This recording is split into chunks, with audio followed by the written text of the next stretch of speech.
Hello नमस्कार। आप सभी का स्वागत है डीएस क्लासेस पर। कक्षा 7 की प्रश्नावली 11.1। पहला सवाल है निम्नलिखित का मान ज्ञात करो। पहला सवाल है 2 की घात 6। हमें इसको 2 इंटू 2 इंटू 2 2 और 2 1 2 3 4 5 इंटू 6 यानी 6 बार इसको मल्टीप्लाई करना आपस में। 2 को 2 से गुणा किया 4, 4 को 2 से गुणा किया 8, 8 को 2 से गुणा किया 16, 16 को 2 से गुणा किया 32, 32 को 2 से गुणा किया 64। तो इसका जो आंसर है वो 64 आएगा। इसी प्रकार से सेकंड क्वेश्चन 9 की घात 3। 9 इंटू 9 इंटू 9, 9 को 9 से गुणा किया 9 9 81, 81 इंटू 9, 9 एकम 9 और 8 9 72 यानी 729। इसका आंसर आता है। अब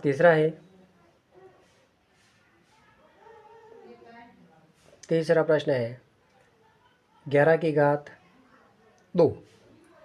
अब इसको हल करते हैं हम, तो ये हो जाएगा 11 इंटू 11, 11 को 11 से गुणा किया 121। चौथा प्रश्न 5 की घात 4। 5 की घात 4, 5 इंटू 5 इंटू 5 इंटू 5, 5 को 5 से गुणा किया 25, 25 को 5 से गुणा किया 125, 125 इंटू 5 से गुणा करना है इसको, तो यहाँ हो जाएगा 5 5 25, हासिल बचे 2, 5 दूनी 10 और 2 12, हासिल बचा 1, 5 और 1 6 यानी 625। अब सेकंड प्रश्न जो है निम्न को घातांकीय रूप में व्यक्त करना है। तो पहला प्रश्न है 6 इंटू 6 इंटू 6 इंटू 6। अब यहाँ देखना है हमें 1 2 3 4 यानी यह हो जाएगा 6 की घात 4, क्योंकि 4 बार है तो 6 की घात 4 के रूप में इसको लिखते हैं। इसी का दूसरा प्रश्न है t इंटू टी। अब इसको भी घातांक के रूप में लिखना है हमें, तो 1 2 ये हो जाएगा t की घात 2। तीसरा प्रश्न है b into b into b into b. तो ये हो गया हल है इसका 1 2 3 4, तो ये b की घात 4।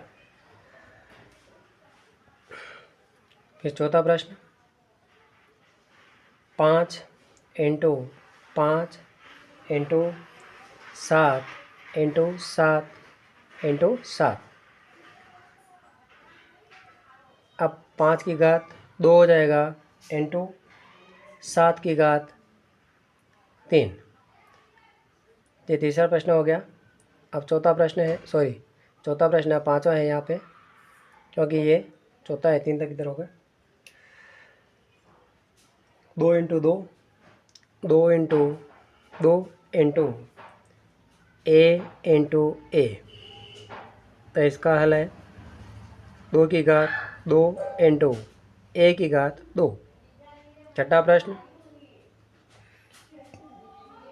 ए इंटू ए इंटू ए, सी इंटू सी इंटू सी इंटू सी और इंटू डी। अब इसको हल करते हैं हम, तो 1 2 3, तो ए की घात 3, उसके बाद 1 2 3 4 इंटू सी की घात 4 और इंटू डी। इस प्रकार से पहला और दूसरा प्रश्न कंप्लीट होता है।